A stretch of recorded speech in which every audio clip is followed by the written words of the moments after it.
நீங்கள் பார்த்துக் கொண்டிருப்பது 24 நியூஸ் தமிழ்.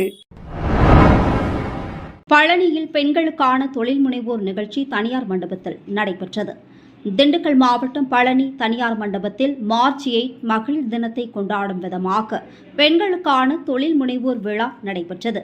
முன்னதாக பழனி முன்னாள் சட்டமன்ற உறுப்பினர் தியாகி PSKL லட்சுமிபதி ராஜு அவர்களின் மருமகள் திருமதி லோகநாயகி, PSKL குழுமம் உரிமையாளர் திரு G ராஜு அவர்களும் PSKL லில்லிபுட்ஸ் மாண்டிச்சோரி பள்ளி ஆசிரியர்கள் குத்துவிளக்கேற்றி நிகழ்ச்சியை துவக்கி வைத்தனர்.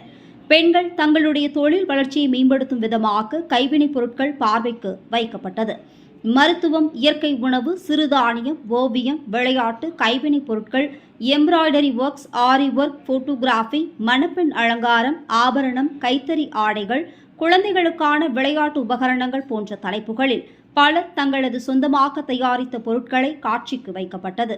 நடைபெற்ற நிகழ்ச்சியில் பொதுமக்கள், பள்ளி மாணவர்களின் பெற்றோர்கள் என ஏராளமானோர் கலந்து கொண்டனர். PSKL லில்லிபுட்ஸ் மாண்டிச்சோரி பள்ளியின் முதல்வர் திருமதி பத்மாவதி அவர்களின் மேற்பார்வையில் பள்ளி நிர்வாகம் நிகழ்ச்சியின் முழு ஏற்பாடுகளை செய்திருந்தது. 24 நியூஸ் தமிழ் செய்திகளுக்காக திண்டுக்கல் மாவட்ட செய்தியாளர் ஆஷிக் அலி.